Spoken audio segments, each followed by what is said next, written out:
Hey guys, Friday's review was going to be on Hudson from Neca Toys. But the Hudson that I've always had is the 2-pack where he comes with the battle damage Xenomorph. And because my reviews are already kind of long as it is, I thought I would just go ahead today and just do a short video on the Xenomorph itself, so as not to make the Hudson video any longer. And it's actually really cool. I've always been a fan of battle damaged figures and stuff like that when I was a kid. If anything, I wish we had more. I wish NECA made, like, I don't know, like battle damage Xenomorph 2-packs or something like that. Like, that'd be really cool. I want to have as many Xenomorphs as possible. I want to build up like a huge, hive of Xenos, but to have just like a small group of Xenos look like they're in the middle of getting shot, that'd be really cool. For the most part, when I put figures on my shelf and stuff like that, I mean, I just put them in the coolest pose I can, and then I just put them on the shelf. But if I can, if it's possible, if I have all the characters and everything or whatever, I like to kind of put them in more dynamic kind of poses that makes it look like the toys are in the middle of ready to, like, they're just about to come to life or something like that. I'm a nerd, so I like to do that. So the more battle damage Xenomorphs I had, like, the cooler a scene that I think I could make or try and replicate, one of the final scenes from the film. So this Xenomorph is actually pretty cool, so let's just go ahead and take a look at that today. Okay, so once you get your Xeno out of the package, this is pretty much what you get. Now, of course, because it's just a Xenomorph, he doesn't really have any accessories or really come with anything. I put him in this kind of silly pose just because, I don't know, I guess I don't take myself too seriously. Anyways, as you can see, like a lot of NECA Xenomorphs, it is really well done. It's got all the detail of his weird body with all the ridges along the dome.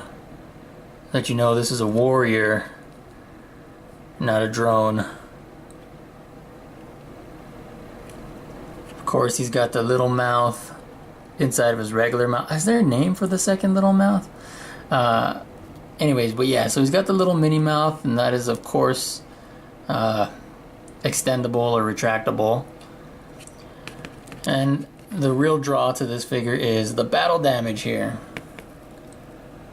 And this looks really, really good. I mean, you can see it's like he got shot kind of in the throat and then kind of in what I guess would be a Xenomorph heart, or where their heart should be, more or less. No, maybe it's a little bit lower than that. A kidney shot. But anyway, what's really great about it is, well, for one, this kind of like splatter effect, that is really nice.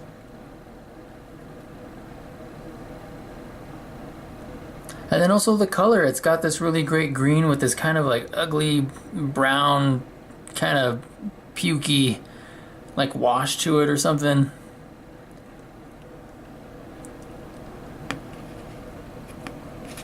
And it looks really, really neat, especially that you got this long bit coming out over here.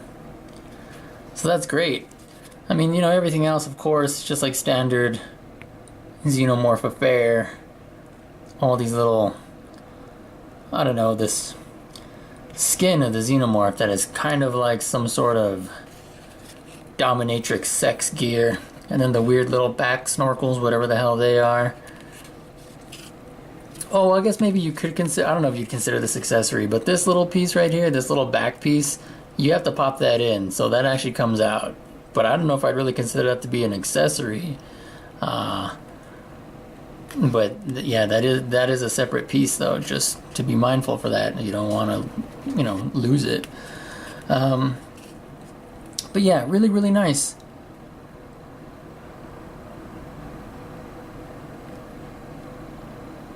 Fantastic. Now, if you already have like a whole bunch of Xenomorphs, maybe you don't need this. You can get Hudson by himself, or you can go ahead and get this 2-pack. For me, I always think the more Xenos, the better. I kind of like, I like to have them all grouped up together so they look like a swarm, like an actual hive.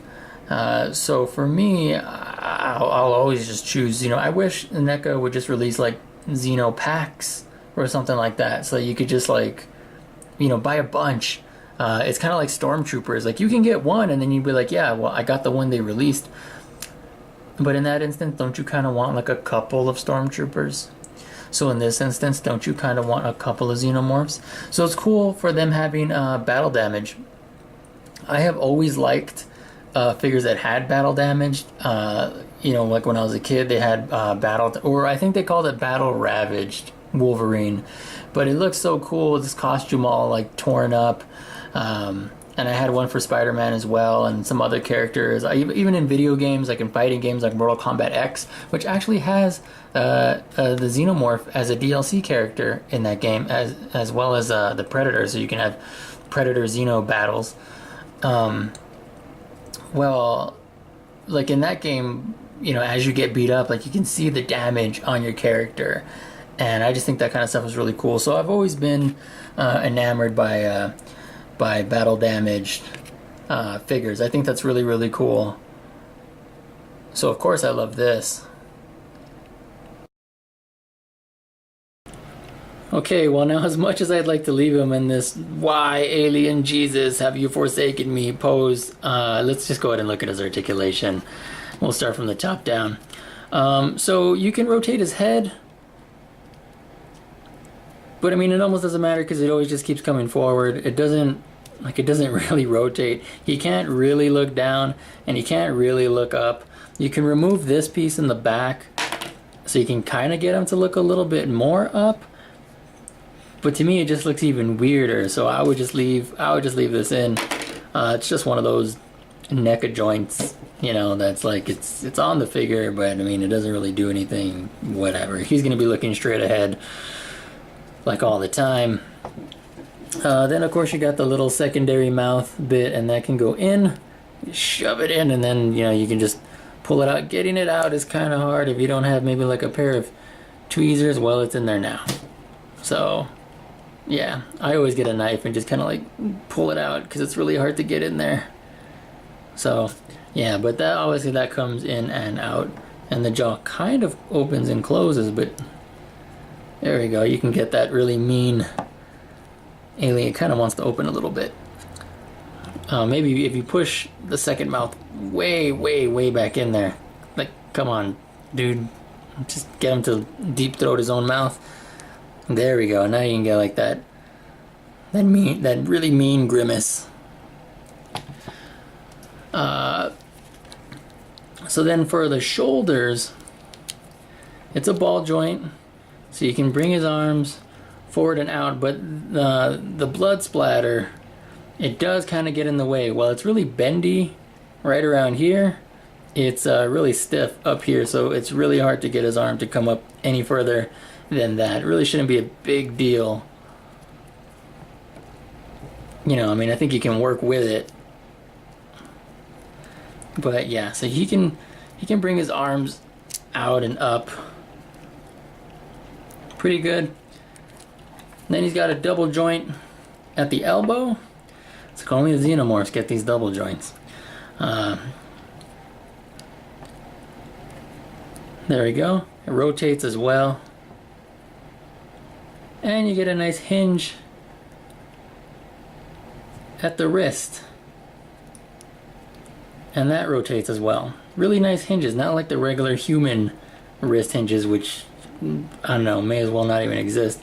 This is like a definite hinge, so you can really get some really creepy poses out of your Xenomorphs.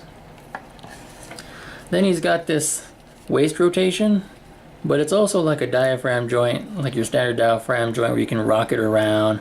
So he does kind of do like a crunchy little ab crunch, and you can have him rock side to side and so on. And so that's really nice. And then the tail, like the Xenomorphs, they all have these bendy tails, got a wire in there. So you can get some pretty decent poses. The wire ends at about right here. So this bit is just plastic. You can't really do anything. Like you couldn't, I mean, without you doing some kind of like extra modding or something like that, you can't get like some cool bend over here. It's just gonna turn right out. But closer to the base is where you'll be able to get your tail articulation. So there's that. And then for the legs, ball joint at the legs, so he can bring his legs really far out. Look at that. He just like kicking a door. So he's got that going for it. Can bring it really far back, and you can bring it pretty far forward. So you can kind of get like some good kind of creepy crawling poses like that. Try and get some H.R. Geiger, like, I don't know, sexy poses out of him or whatever. And then you got a double joint at the knee. Again, love these double joints. Oh, I guess it rotates as well. I forgot. It's not like a really big rotation, but like you can work with it. Yeah. Work it in and out. Yeah, it's pretty good. So there you go with that. It would have been nice to have like another little bit of rotation here, like at the knee, but I mean, you know, whatever, that's cool. And then you got an ankle hinge, and it's kind of stiff on mine, but it's definitely there. You know, just work it out. And it does pivot. I'm not entirely sure how useful that this is. No, I guess it is pretty useful, because standing up a Xenomorph is kind of tough because they're so tall that their weight is like, they kind of want to topple over. So having even just that little bit of a pivot can probably really, really help you out a long way to getting them to balance. And then he's got this toe hinge. That's kind of nice. It'd be cool if maybe he had like another little hinge right here so you can almost like fully grab something with his foot. I feel like that's something a Xenomorph would do.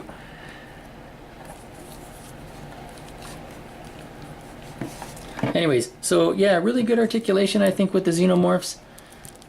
Much better than you get with their human characters. So, you know, that's very nice. You can get some really, really good buggy type poses, and I think that's usually what you want to go for with the Xenomorphs, to have all that curled up and these, you know, crawling poses, or these kinds of like fetal position poses, stuff like that.